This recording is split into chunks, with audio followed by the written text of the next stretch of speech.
गुम गुरुभ्यो नमः। श्री गणेशाय नमः। ओम श्रीमन महागणाधिपति नमः। एक दुर्गा सप्तशती में एक श्लोक है, या श्री स्वयं सुकृतना भवनेश्वर लक्ष्मी पापात्मनाम कृतदयाम हृदयेषु बुद्धि श्रद्धा सताम कुलजन प्रभवस्य लज्जा ताम त्वाम नता स्म परिपालय देवी विश्वम।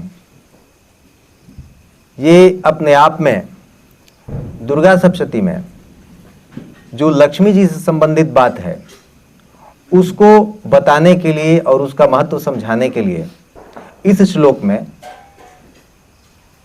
एक लक्ष्मी तत्व की पूर्ण विवेचना कर दी गई है।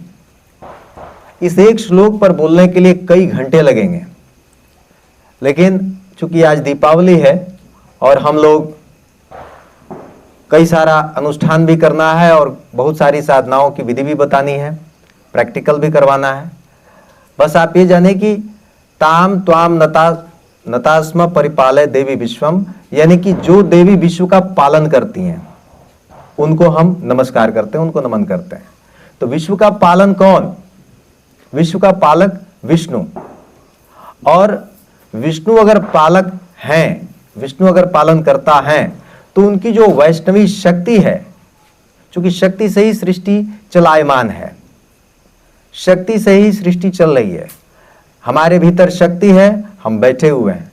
अगर शक्तिहीन हो जाएंगे तो हम गिर जाएंगे, हमें मूर्छा आ जाएगी। हमारे भीतर शक्ति है, हमारे भीतर ऊर्जा है तो हम बोल पाएंगे, हम साधना कर पाएंगे, हम चल पाएंगे, हम कोई भी क्रियाकलाप, कोई भी गतिविधि कर पाएंगे। इसलिए उस देवी को नमस्कार जिनसे यह पूरी सृष्टि चलायमान है, जो इस पूरे विश्व का पालन करती हैं। एक बात, अभी साल 2022 ईस्वी की दीपावली पर हम लोग यहाँ बैठे हुए हैं, घर से दूर इस जंगल में, नदी के तीर पर। क्यों? कई लोगों के मन में ये बात आ सकती है कि घर छोड़कर आए हुए हैं, घर पर पूजा थी, घर पर साधना थी, घर पर अनुष्ठान था, इत्यादि इत्यादि। मैंने कहा कि घर पर दिया प्रज्वलित करवा देना है और बाकी आप अपनी साधना यहां करेंगे। उसके पीछे लॉजिक थोड़ा सा आप समझिए। सुदामा इस सृष्टि के पालनकर्ता जो उनके मित्र रूप में थे, कृष्ण के पास गए। घर पर उनकी पत्नी थी। रास्ते में उन्होंने जो भी कष्ट झेले, रास्ते की जो भी पीड़ाएं थीं, जो भी उनके पास साधन था क्या नहीं था, वो अपनी जगह। उनकी साधना, उनकी तपस्या रास्ते में, जंगलों में पूरी हुई। उन्होंने कृष्ण के पास अपनी व्यथा कहे क्या, जो भी उपस्थित हो गए तो उनकी प्रार्थना सुन ली गई। दुनिया में, पूरी सृष्टि में अलग अलग ढंग से अलग अलग लोग, विभिन्न संप्रदायों में, क्या अमीर क्या गरीब, अपने अपने स्तर से अपनी अपनी श्रद्धा और सामर्थ्य के अनुसार लक्ष्मी साधना संपन्न कर रहे हैं, लक्ष्मी पूजा संपन्न कर रहे हैं या करवा रहे हैं। ऐसे में आप भी जंगल में आए हैं और अपने भीतर जो श्री तत्व स्थापित करेंगे, जो लक्ष्मी तत्व स्थापित करेंगे, जो सामग्री आप घर के लिए लाए हैं, यंत्र हो, माला हो, गुटिका हो, घर के लिए जो भी आभूषण लाए हैं, वस्त्र लाए हैं, इन समस्त सामग्रियों में आप श्री तत्व की स्थापना जो करेंगे उसको लेकर घर आप जाएंगे। साधु, सन्यासी, तपस्वी या अन्य जो भी साधक हैं, इन लोगों ने भी अपने जीवन में जो लक्ष्मी साधनाएं की हैं वो जंगलों में की, और जंगलों में उन्होंने अपने भीतर वह क्षमता हासिल की, वह क्षमता अर्जित की कि स्वयं तो धनवान बने ही, दूसरों को भी जिसको आशीर्वाद दे दिया उसके भीतर श्री तत्व की स्थापना हो गई।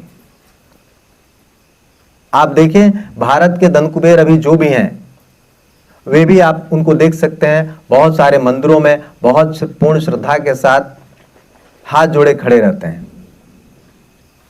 ये इस बात को प्रतिबिंबित करता है, बताता है कि लक्ष्मी की क्या अनिवार्यता है और लक्ष्मी की जीवन में क्या उपयोगिता है।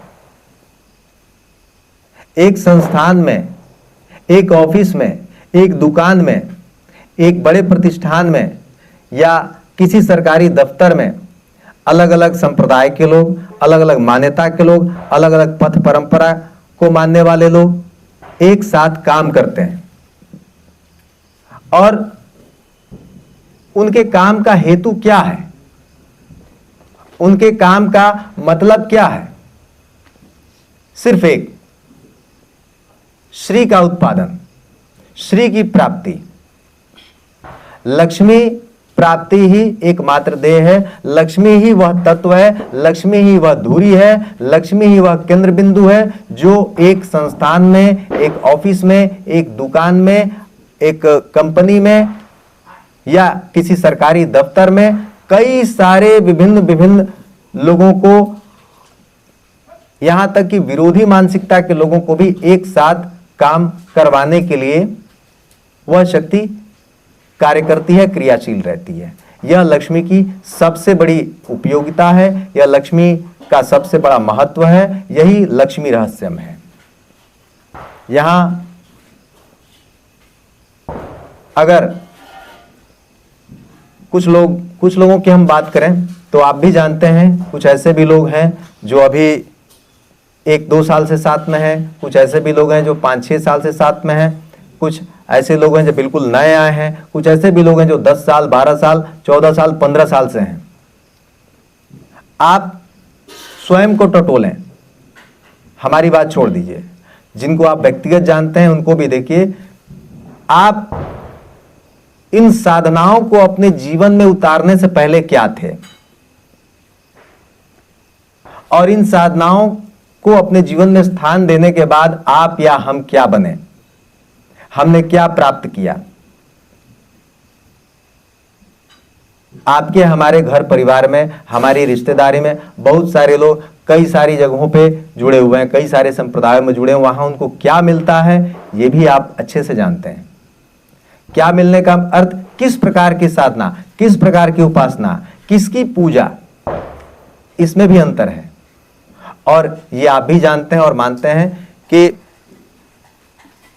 ये वास्तविकता है कि धर्म के क्षेत्र में, अध्यात्म के क्षेत्र में मोर देन 96% लोग, 96% से अधिक लोग अलग अलग धुरियों में, अलग अलग खांचों में, अलग अलग पता नहीं न जाने कितने प्रकार के ना समझ में आने वाले डायमेंशन में बंटे हुए हैं। शास्त्र क्या कहता है, पुराण क्या कहते हैं, वेद क्या कहते हैं इत्यादि, उनसे उनको कोई मतलब नहीं। पता नहीं उठपटांग किस तरह की कौन कौन सी टोटकेबाजियां चल गई हैं, उपासना के पता नहीं कौन कौन से तरीके चल गए हैं, एक अजीबोगरीब तरह के व्रत उपवास चल गए हैं जिनका ना तो कोई शास्त्रोक्त विधान है ना कुछ। बहुत सारे ऐसे लोग हैं स्वयं की पूजा करवाते हैं, ईश्वर की पूजा करवाते ही नहीं। क्या श्री की स्थापना होगी ऐसे कुल, ऐसे परिवार में? अगर आप ऐसे लोगों के कुल परिवार में अगर वंश वृद्धि हो भी रही है तो किस प्रकार की संतति उत्पन्न होगी, उसकी सोच क्या होगी, ऐसे लोगों की गति क्या होगी? धर्म विमुख हो जाने पर, संस्कार विमुख हो जाने पर आपका हमारा जीवन कैसा होगा, यह सब कुछ आपको और हमें समझना पड़ेगा।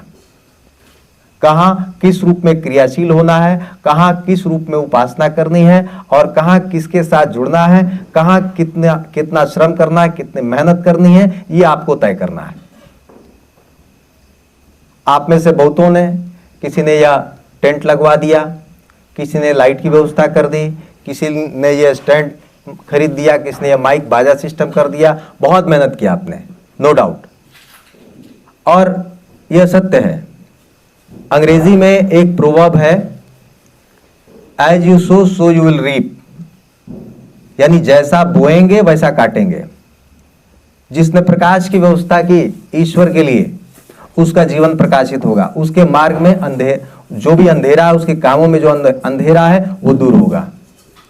जिसने पुष्प की व्यवस्था की, उसका जीवन सुवासित होगा, उसका जीवन महकेगा। जिसने लक्ष्मी जी को, जिसने गुरु को, जिसने ईश्वर को, जिसने भगवान को ये चीजें अर्पित की, जिसने बाजा इत्यादि की व्यवस्था की, उसके जीवन में जय जयकार होगी, उसका नाम गूंजेगा। जिसने आपको, ईश्वर को मिष्टान भोग इत्यादि अर्पित किए, आपके जीवन में अन्नपूर्णा की कभी कमी नहीं होगी। जिन्होंने धन दिया उनके पास तो खैर लक्ष्मी धन स्वरूप में तो पूछना ही नहीं है। जिन्होंने, जो भी आपने वस्त्र दिया, आपको वस्त्र की कमी नहीं होगी। इतनी प्रज्ञा तो आप में है, इतना तो आप समझते हैं।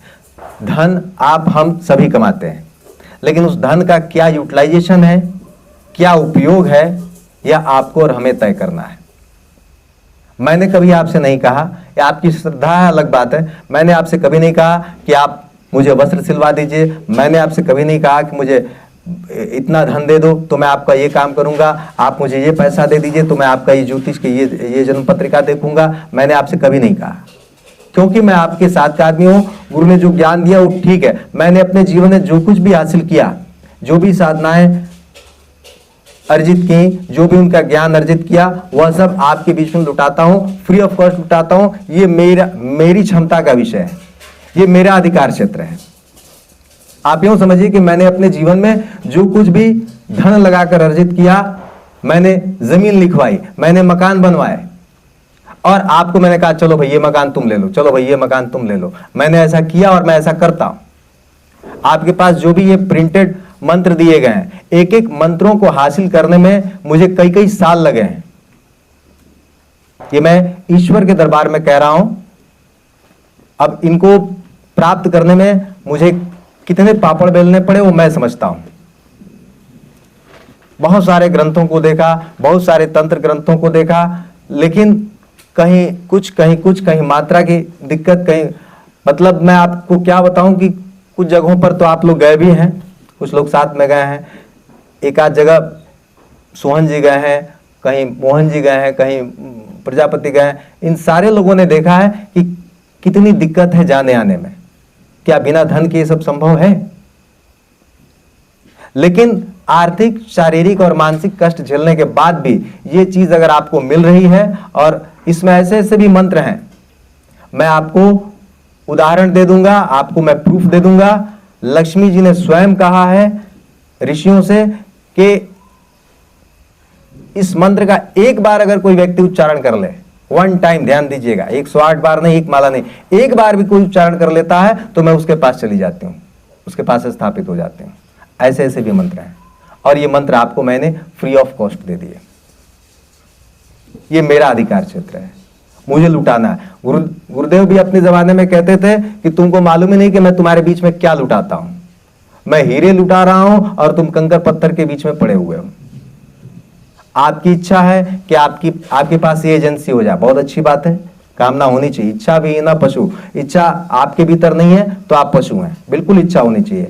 आपकी इच्छा है कि हमारे पास दुकान हो जाए, बिल्कुल ठीक है। आपकी इच्छा है कि सिवान के आप नंबर 1 धनाढ्य, धनपति, कुबेर बन जाए, बहुत अच्छी बात है, एकदम बिल्कुल ठीक है, इच्छा होनी चाहिए। आपकी इच्छा है कि भाई हमारी संतान और हमारे संतान हो जाए, बिल्कुल ठीक है, अच्छी बात है, इच्छा होनी चाहिए। आपसे अगर कोई कहे कि आपकी इच्छा ये पूरी हो जाएगी, 14 साल वेट करो,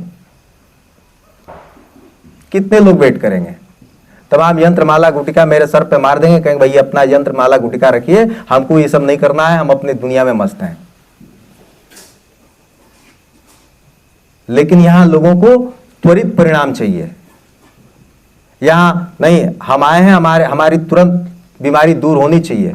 हमारा जैसे भी हो, हमारी जन्म पत्रिका देखिए, हमको क्या करना है हमको बताइए, हमारे काम अभी का अभी होना चाहिए। ज्यादा से ज्यादा 1 महीना, 2 महीना, 3 महीना से ज्यादा कोई टिकेगा नहीं। और अगर इसके बाद भी साल, 2 साल, 5 साल, 6 साल, 10 साल से अधिक समय से आप लोग अगर हैं, महिलाओं को तो मैंने जानबूझ के नहीं बुलाया, वो एक अलग विषय है, वो उस पर बाद में बात करेंगे। अगर हैं तो इसका मतलब कि कुछ ना कुछ आपने इतने समय में अनुभव किया है, और वह आपके अनुभव का विषय है। तो मैं उस 14 साल की बात कर रहा था। अगर कृष्ण कह देते, कृष्ण के लिए क्या असंभव था, ये तो मैं बार बार कहता हूं, लेकिन अगर कृष्ण कह देते या कृष्ण ने कहा कि भाई पांडवों से कि तुमको तुम्हारा राज्य मिलेगा, लेकिन 12 साल तपस्या करो और 1 साल अज्ञातवास में रहो। आप पांडवों की जगह आप या हम होते तो हम कृष्ण को सब पता नहीं क्या क्या गालियां देते और छोड़ते, भाई तुमको किस बात के भगवान हो भाई, हमको काहे को 12 साल उलझा रहे हो, 12 मिनट में हमारा काम कीजिए, आप 12 सेकंड में कीजिए, आप तो भगवान है ना। आप हमको 12 साल क्यों लटकाइएगा, हमारी जवानी जंगलों में भटकाइएगा। एक पत्नी है हमारी, वो भी राजा की बेटी, उसको भी जो है जंगल में भटकने को, हमारी माँ, उसको भी हम जंगल में, और 1 साल अज्ञातवास में तो उन्होंने ऐसे ऐसे कष्ट झेले जो 12 साल पे भारी पड़े।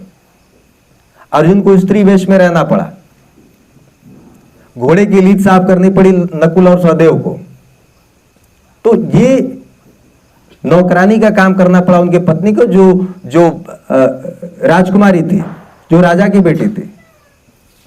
ये भगवान जिनके साथ थे, साक्षात स्वयं श्री कृष्ण का जिन पर वरदहस्त था, जिन पर कृपा थी, और उनको युद्ध भी करना पड़ा पांडवों को, अपनी संतानें भी खोनी पड़ी, बेटे भी खोने पड़े, अभिमन्यु को खोना पड़ा, अन्य संतानों को भी खोना पड़ा। बाकी आपकी हमारी जगह कोई और होता है, या आज की डेट में वो संसार में जो हमारे साधक दिखते हैं वो आराम से कृष्ण जी के सर पर अपना पटक देते, जो भी चीज होता है कहते हैं कि भैया आप भगवान रहो, हमको कोई फर्क नहीं पड़ता, हम अपनी दुनिया में मस्त हैं, हम ठीक हैं।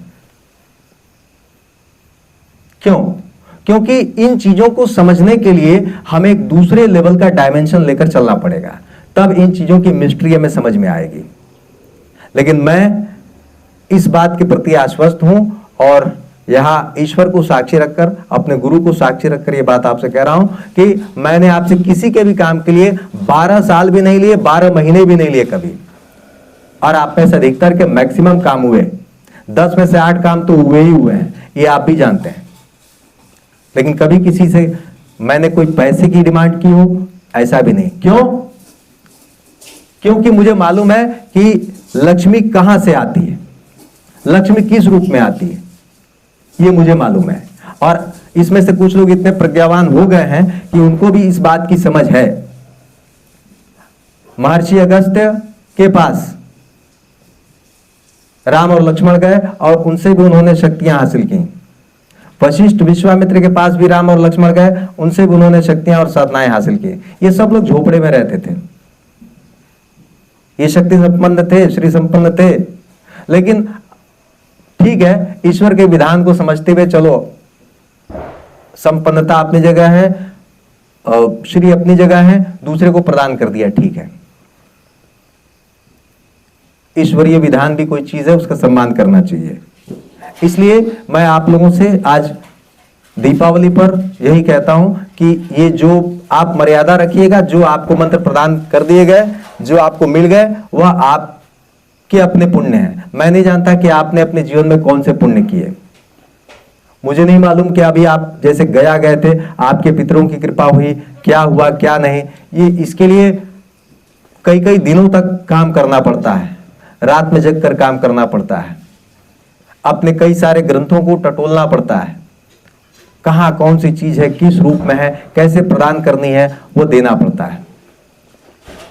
बहुत सारे लोग YouTube पर, Facebook पर या अन्य जगहों पे चीजें तलाशते रहते हैं, टटोलते रहते हैं, तौलते हैं, दिमाग लगाते हैं, जाएं ना जाएं, इनके पास उनके पास, और इस दिमाग लगाने में ही आपका समय निकल जाता है और 1 साल आपका बीत जाता है।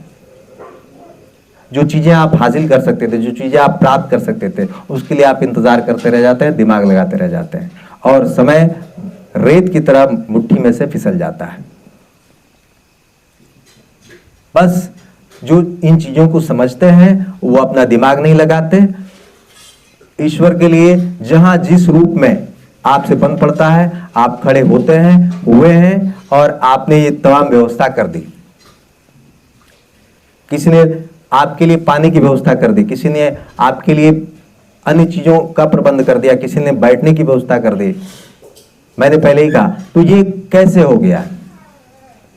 ये आपके हमारे करने से नहीं हुआ, लेकिन किसने लगाया किसने नहीं लगाया, आपको ये व्यवस्था मिली, वो ईश्वर का प्रसाद है, ईश्वर की कृपा है। ऐसे भी लोग यहां हैं जो सब कुछ करने के बाद भी अपने भीतर कर्ता का भाव नहीं रखते, नम्रता रखते हैं, और लक्ष्मी को नम्रता पसंद है। यहां ऐसे ऐसे लोग हैं जिनके ऊपर घर परिवार को पालने की पूरी जिम्मेदारी है, व्यवसाय को संभालने की पूरी जिम्मेदारी है। They are the pillars, they are the backbones of their family and their business. लेकिन इसके बाद भी वे अपने परिवार में कर्ता का, मैंपन का, अहम का भाव नहीं रखते। लोगों के भीतर तो इतना अहंकार होता है, मैंने ये किया, मैंने ये किया, मैंने वो किया। ठीक है, आपके भीतर है, आप अपने भीतर ये भाव रखिए, लेकिन साथ साथ यह भी ध्यान रखिए कि जब भी आप लक्ष्मी की उत्पत्ति, बहुत सारी किस्से कहानियां, मैं उन किस्से कहानियों में नहीं जाऊंगा, उसके लिए आप फेसबुक यूट्यूब देखते रहिएगा बहुत सारी जगहों पे। लेकिन एक जो प्रसंग है जो सीधे सीधे विष्णु पुराण का है, और भी कई जगहों पे प्रसंग आया हुआ है कि लक्ष्मी विहीन व्यक्ति क्यों होता है, व्यक्ति दरिद्र क्यों हो जाता है। आप अपने आसपास कुछ लोगों को देखते हैं, कुछ लोग धनाढ्य हैं, कुछ लोग राजा हैं, कुछ लोग ऑलरेडी चांदी का चम्मच लेके पैदा हुए हैं। एमपी कौन बनता है, एमएलए कौन बनता है, मिनिस्टर कौन बनता है। इसके लिए आपको अपने धर्म ग्रंथों को टटोलना होगा। उसका प्रसंग मैं अभी बता दूंगा। फिलहाल आप ये जानिए कि व्यक्ति दरिद्र कैसे हो जाता है। देवराज इंद्र और महर्षि दुर्वासा का प्रसंग है। एक गंधर्व कन्या एक संतानक पुष्प होते हैं, संतानक पुष्पों की माला लिए एक गुजर रही थी। रास्ते में दुर्वासा जी मिले। दुर्वासा जी ने, वो बहुत दिव्य माला होती है, दिव्य पुष्प होते हैं। दुर्वासा जी ने उससे माला मांग ली और उसने वो माला उनको दे दी। आप इसको ऐसे समझिए, वो कोई it's a very important gift. आप डायमंड समझ लीजिए, आप कोहिनूर समझ लीजिए, कुछ भी समझ लीजिए। और रास्ते में ऐरावत यानी इंद्र का हाथी, उस पर इंद्र चले आ रहे थे। उन्होंने कहा चलो भाई, मैं ये माला ठीक है, मैं देवराज इंद्र को दे देता हूं। दुर्वासा जी ने वो माला देवराज इंद्र को दे दी। इंद्र ने क्या किया, वो माला लेकर अपने हाथी के मस्तक पर रख दी। हाथी ने क्या किया, उसको सूंड से सूंघा और उठाकर जमीन पर फेंक दिया। अब दुर्वासा जी का तो पूछना ही नहीं था, क्रोध के मूर्तिमंत स्वरूप। दुर्वासा जी ने शाप दिया कि भाई, मेरे द्वारा दी गई उपहार का तुमने अपमान किया। बस तुरंत श्रीहीन हो जाने का शाप मिल गया।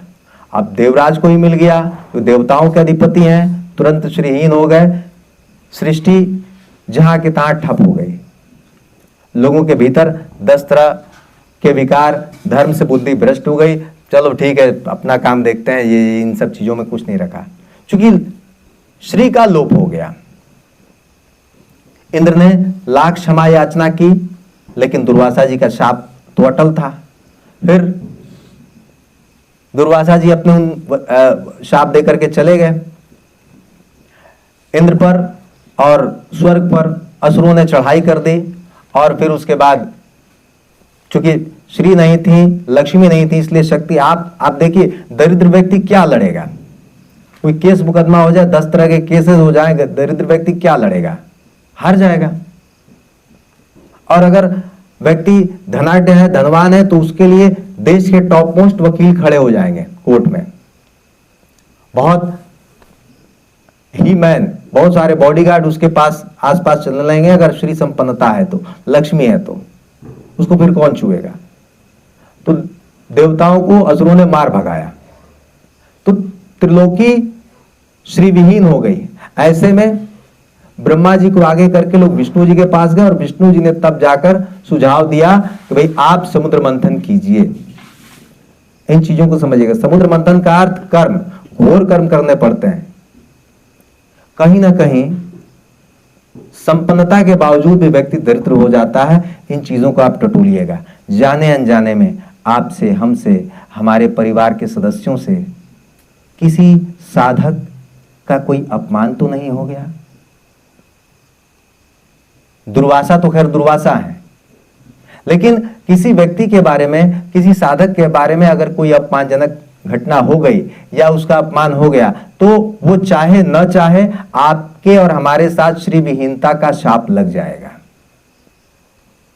और उसको फिर दूर करने के लिए आपको और हमें घोर कर्म करने पड़ेंगे, विरोधियों के साथ काम करना पड़ सकता है। समुद्र मंथन में देवताओं और दानवों दोनों ने मिलकर जो समुद्र मंथन किया, इसका अर्थ कि आपको विरोधियों से समझौता करना पड़ेगा, घनघोर कर्म करना पड़ेगा, तब जाकर श्री और लक्ष्मी पुनः उदित होंगी और तब देवराज या अन्य देवता अपने अपने स्थान को प्राप्त कर सकेंगे। बातों बातों में मैंने बहुत बड़ी बात कह दी और समझदारों के लिए इशारा काफी है। बहुत सारी क्रियाएं करानी है और भी इन चीजों के बारे में हम आगे चर्चा करेंगे कि श्री का क्या अर्थ है और बाकी आगे लक्ष्मी तत्व विवेचनम भी होगा। अभी हम लोग एक भजन सुन लेंगे और उसके बाद फिर साधना पे चलेंगे।